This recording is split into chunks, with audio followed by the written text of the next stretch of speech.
तो दोस्तों इसमें कोई टेक्निकल इशू आ गया था, तो इस वीडियो को आगे बढ़ाने के लिए इसमें दूसरा पार्ट दिया गया है। तो देखें, मैंने यहाँ तक कवर करा चुका उसमें, तो आगे देखते हैं। आर्टिकल 222 तक हो चुका।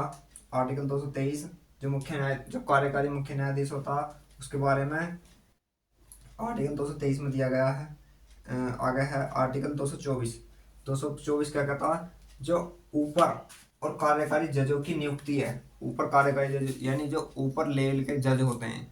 मैंने बताया कि जज किस तरीके से होते हैं। पहले एक मुख्य न्यायाधीश होता, फिर उसके नीचे कुछ जज होते हैं और अच्छे, फिर उसके नीचे जज होते हैं, फिर उसके नीचे जज होते हैं। तो ऐसे एक फैलाव बनता चला जाता है। जैसे कि मतलब ऐसा मान लो जाता है, ऊपर राष्ट्रपति, उसके बाद लोकसभा, राज्यसभा, या पहले संसद में राष्ट्रपति होता, फिर संसद, फिर नीचे सदस्य होते हैं। इस तरीके से बनता चले जाते हैं। तो उसमें क्या है कि जो ऊपर और कार्यकारी जज हैं उनकी नियुक्ति 224 के अनुसार होगी। तो आ गया है आर्टिकल 225। 225 क्या कहता? जो विद्यमान है हाई कोर्ट की आधिकारिकता।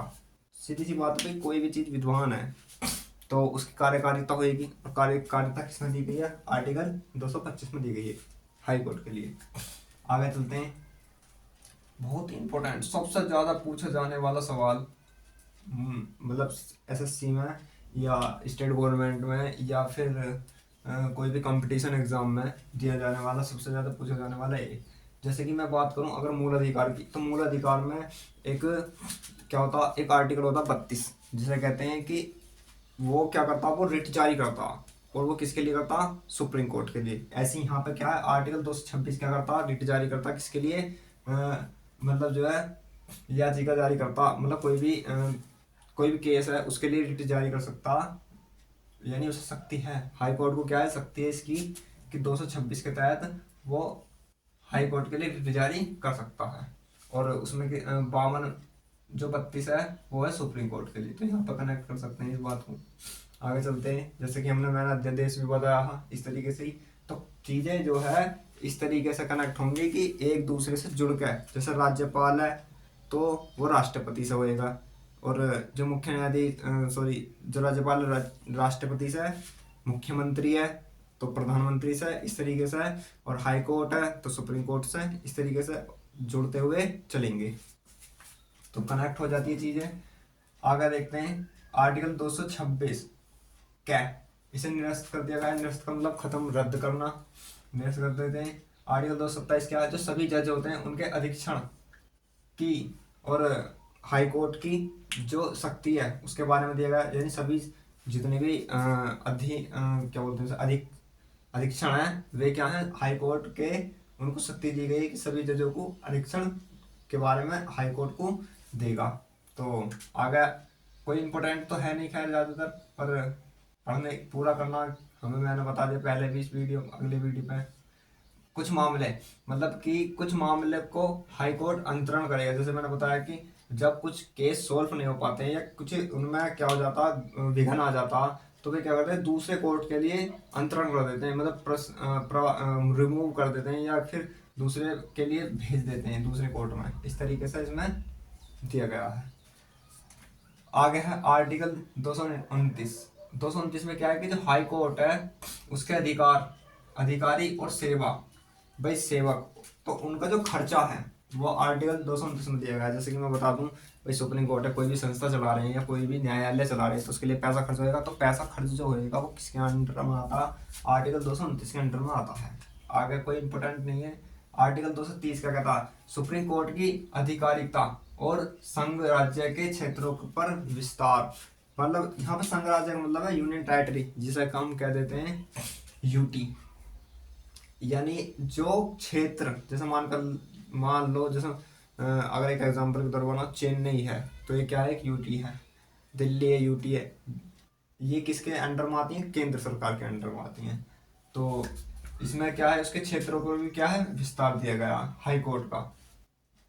इसमें बताया गया 230 में। ठीक है। आर्टिकल 231 क्या कहता? दो या दो से अधिक राज्यों के लिए एक ही हाई कोर्ट बन सकता। बहुत इंपॉर्टेंट बन जाता सवाल यहाँ से ये। ठीक है, ये बात मैंने पहले भी कर चुका। आर्टिकल 232 को क्या कर दिया, रद्द कर चुके हैं। आर्टिकल 232 अधीनस्थ न्यायालय यानी सबोर्डिनेट कोर्ट क्या होता है, इसके बारे में आज पढ़ते हैं हम थोड़ा सा और। तो जिला न्यायालय मतलब जो मतलब एक तो होता सुप्रीम कोर्ट, एक होता हाई कोर्ट। हाई कोर्ट के जो अंडर में कोर्ट आते हैं, जैसे डिस्ट्रिक्ट कोर्ट हुआ या जो उसके नीचे भी कोर्ट होते हैं, तो इस तरीके के जो कोर्ट हैं उसके बारे में ये बात करते हैं इसमें। तो जिला न्यायालय, जिला न्यायालय का जो एक जिले में जो न्यायालय होता है उसकी नियुक्ति कौन करता, तो उसकी नियुक्ति सीधी सी बात राज्यपाल करेगा। तो राज्यपाल करे तो मतलब उसकी नियुक्ति किसके अनुसार होगी, क्वेश्चन है कि उसकी नियुक्ति किसके अनुसार, आर्टिकल 233 के अनुसार। आर्टिकल 234 क्या कहता, आर्टिकल 234 ये कहता जो न्यायिक सेवा की भर्ती है उसे जिला अधीनस्थ के अलग, मतलब कि सीधी शब्दों में बात करें तो भाई जब डिस्ट्रिक्ट कोर्ट है, ठीक है, उसमें क्या है कोई जज तो होगा, उस जज के लिए एक न्यायिक सेविक मतलब न्याय यानी एक कोई जज से अलग या न्यायाधीश से अलग कोई सेवा नियुक्त किया जाएगा, तो उसकी भर्ती के लिए आर्टिकल 234 में क्या गया दिया गया है। आर्टिकल 235 क्या कहता हूँ, जो अधीनस्थ न्यायालय पर नियंत्रण, सीधी सी बात है, जो अधीनस्थ न्यायालय होते हैं उन पर नियंत्रण करेगा, न्यायालय पर नियंत्रण करेगा। आर्टिकल 236 क्या कहता, निर्वाचन, निर्वाचन, निर्वाचन क्या है, निर्वाचन का निर्वाचन, निर्वाचन, निर्वाचन है जो कोई मतलब सीधी सी बात है भाई कोई भी कोई चुनाव हो रहा तो उसमें क्या निर्वाचन होगा, तो निर्वाचन के बारे में जो डिस्ट्रिक्ट में होएगा जिले में होएगा तो उसका किसके अनुसार आर्टिकल 236 में इसके बारे में दिया गया है। आगे है आर्टिकल 237 में दिया गया है कि कुछ वर्गों के मजिस्ट्रेट इस पर अध्याय के उपबंध का को लागू कर सकते हैं, यानी कुछ वर्ग या कुछ वर्गों के जो मजिस्ट्रेट होते हैं तो कुछ विशेष अध्याय जो होते हैं उन पर उपबंध लागू कर सकते हैं। ये उन्हें शक्ति कौन देता, आर्टिकल 237 देता है। भाई देखो भाग 6 पूरा कंप्लीट होगा, 6 जो हमारा पार्ट है संविधान का वो कंप्लीट हो चुका है। ठीक है, तो आगे चलते हैं। देखो भाग 7, तो भाग 7 में चलो एक शायरी सुनाते हैं छोटी सी। तो इसमें है कि ऐसा तो मैं मतलब अपनी राह है फिर भी सुनाता हूँ कि मत कर तमन्ना किसी को पाने की, बेदर्द निगाहें हैं इस जमाने की, तो खुद को बना काबिल इस कदर, लोग करें तमन्ना तुझे पाने की। तो फिलहाल के लिए इतना ही है, आगे पढ़ते हैं। चलो शायरी वायरी में कुछ न रखा। आगे है कि अनुसूची जो भाग 7 है, भाग 7 में क्या है कि जो पहली अनुसूची है उसके भाग को ख के ख जो है उसके राज्य के बारे में दिया गया, लेकिन इसे रद्द कर दिया, तो भाग 7 जो है पूरा का पूरा रद्द हो चुका है। ठीक है, आगे आता भाग 8। भाग 8 में क्या है, इसका आर्टिकल 239 जो है, तो आर्टिकल 239 क्या कहता है, संघ राज्य क्षेत्र, संघ राज्य का क्षेत्र मतलब यूनियन टेरिटरी। ठीक है, तो इसके बारे में क्या है, जो प्रशासन है उसका वो किसके अनुसार होगा, आर्टिकल 239 के अनुसार। आ गया आर्टिकल 239 के, इसमें क्या गया कि विधानमंडल और विधान परिषद का सर्जन किया जाएगा। सीधी सी बात बताऊं तो मैं जो यूनियन टेरिटरी होती है किसी किसी में तो मतलब विधानसभा होती है, लेकिन किसी किसी में विधानसभा नहीं होती। जैसे कि खास करके हम दिल्ली की बात करें, दिल्ली में विधानसभा है, वहाँ पर मुख्यमंत्री चुना जाता है। तो ऐसी लेकिन कुछ चीज़ें ऐसी होती हैं कि जहाँ पर मुख्यमंत्री नहीं चुना जाता, लेकिन वो यूनियन टेरिटरी कहलाती हैं। ठीक है, तो जैसे हम बात करें अंडमान निकोबार भी है यहाँ पे, चेन्नई है, चंडीगढ़ है, इस तरीके से क्या है ये यूनियन टेरिटरी कहलाती हैं। ठीक है, आगे चलो। आगे है आर्टिकल 239 ख, इसमें क्या है, विधानमंडल में विश्रांति काल जो होता है, जो मतलब जो कोई शस्त्र ना चल रहा हो उसमें अध्यादेश जारी करना या विख्यात करने की प्रशासन की शक्ति। भाई देखो कोई भी जब शस्त्र नहीं चलता, ठीक है, एक सेकंड रुकना जरा देखता हूँ। देखो जब कोई भी शस्त्र नहीं चलता, तो जब शस्त्र नहीं चलता तो उसमें क्या होता कि कोई कानून बनाना हो, और खास करके यूटी सीधी सी बात है, यूटी जो है यूनियन टेरिटरी जो एरिया होता वो स्टेट गवर्नमेंट के तो अंडर में आता नहीं है, वो सीधा आता किसके में, गवर्नमेंट के, सेंट्रल गवर्नमेंट के। और सेंट्रल गवर्नमेंट का मतलब है कि सीधी सी बात है वो राष्ट्रपति के हाथों में जाएगा, तो राष्ट्रपति ही उसका देख रेख सारी काम काज उसके राष्ट्रपति के अंडर में आएंगे। तो सीधी सी बात, तो यहाँ पे भी अध्यादेश जारी कौन करेगा? राष्ट्रपति करेगा, ठीक है, ना कि राज्यपाल करेगा। लेकिन कुछ केस होते होंगे नॉर्मल से जिनमें राज्यपाल भी कर सकता है, ठीक है, लेकिन खास करके तो वही करेगा सीधा राष्ट्रपति, क्योंकि अंडर में जो यूनियन टेरिटरी होती है वो केंद्र के अंडर में आती है, ठीक है। तो आगे बता दें, अध्यादेश जारी करने की जो नियुक्ति यूनियन टेरिटरी में वो किसमें दी गई है? आर्टिकल 239 ख में। आगे चलते हैं, आर्टिकल 240 क्या कहता? 240 कहता है कि जो यूनियन टेरिटरी है उसके विनियम बनाना उसको किस में दिया गया? राष्ट्रपति के हाथ में दिया गया। जैसे मैंने भी बताया राष्ट्रपति करेगा, तो राष्ट्रपति के अंडर में आएगा क्योंकि केंद्र में आ रहा चीजें सब यूनियन टेरिटरी की। तो आगे जो 240 उसमें कहता है कि जो विनिमय बनाना है ना, जो विनिमय होता है उसका यूनियन टेरिटरी का, वो किसके अंडर में है? राष्ट्रपति के अंडर में, राष्ट्रपति ही बनवाएगा उसे। आगे चलते हैं, आर्टिकल 241 क्या कहता? 241 क्या कहता कि यूनियन टेरिटरी यानी संघ राज्य क्षेत्र जो है उसके लिए एक हाई कोर्ट जो है होगा। यानी सीधी सी बात मैं बताऊँ, ऐसा तो होता नहीं है कि होगा, जरूरी भी नहीं है, लेकिन सुप्रीम जो यूनियन टेरिटरी है उसके लिए कोर्ट की व्यवस्था स्टेट में ही हो जाएगी, किसी स्टेट में हो सकती है, ठीक है। तो इसके बारे में दिया गया कि यानी हाई कोर्ट यूनियन टेरिटरी के लिए भी कार्य करेगा, ना कि सुप्रीम कोर्ट ही करे, ठीक है। और 242 जो है, आर्टिकल 242 को रद्द कर दिया है, निरस्त कर दिया गया है। भाई भाग आ गया है 9, तो बहुत इंपॉर्टेंट बन जाता है तो पंचायत के बारे में। ये यहाँ से सवाल जो पूछा जाता ऐसे ही पूछा था आर ओ में या पीसीएस वगैरह इन आईएएस में पूछा जाता खास करके, लेकिन हम अपने हिसाब से पढ़ लेंगे जितना भी है। जैसे मान के चलो कोई भी स्टेट गवर्नमेंट या कोई वनडे एग्जाम हुआ, इसलिए कर सकते हैं, थोड़ा बहुत तो कर लेंगे, मोस्ट इम्पोर्टेंट तो पढ़ लो।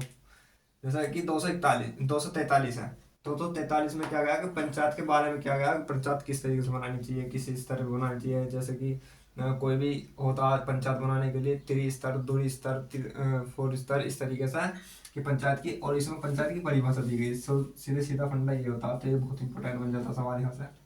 आ गया है ग्राम पंचायत, जो जो पंचायत है ग्राम सभा, तो ग्राम सभा के बारे में आर्टिकल 243 कै में दिया गया है। आर्टिकल 243 ख क्या कहता है कि पंचायत का गठन किस तरीके से होगा। आर्टिकल 243 ग कि पंचायत की संरचना किस तरीके की होगी ये बताता है। आर्टिकल 243 घ कि पंचायतों की स्थापना का स्थानों का आचरण किस तरीके का, आचरण किस तरीके का होगा।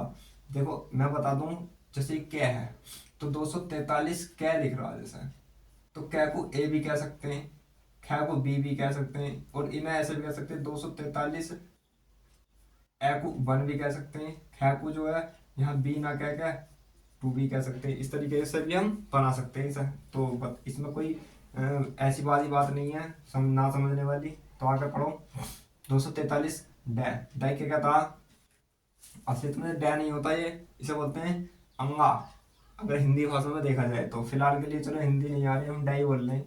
तो पंचायतों का जो कार्यकाल है वो कितना होगा, इस आर्टिकल के तहत दिया गया है। आर्टिकल 243 च क्या कहता है, जो सदस्य होते हैं उनके लिए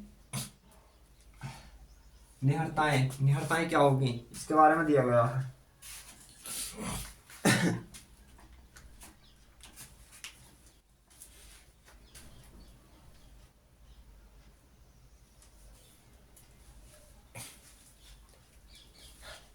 तो सॉरी दोस्तों, आगे चलते हैं।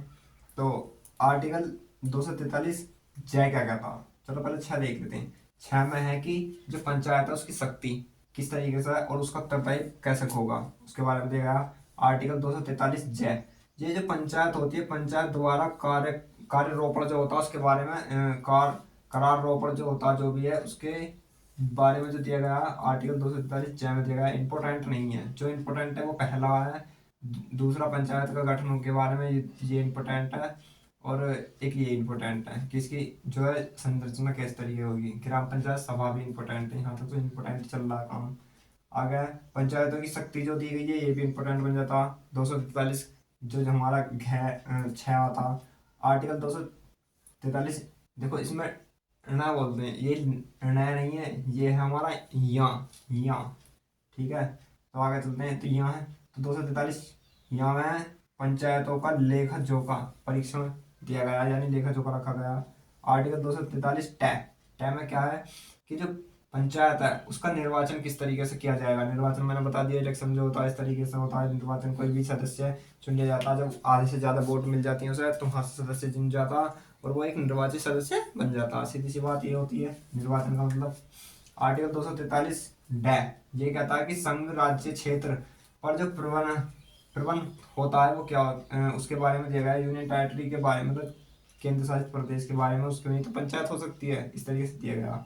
आर्टिकल 243 डै ये क्या कहता है कि जो कतियां क्षेत्र होते हैं उनमें इस भाग को लागू नहीं किया जा सकता। कतिया क्षेत्र का मतलब होता है जो कोई यूनियन टेरिटरी में तो आता लेकिन वो अपनी चलाता इस तरीके से, यानी कुछ क्षेत्र ऐसे भी होते हैं जो अपनी मनमानी कर लेते हैं। ठीक है, उसके बारे में दिया गया।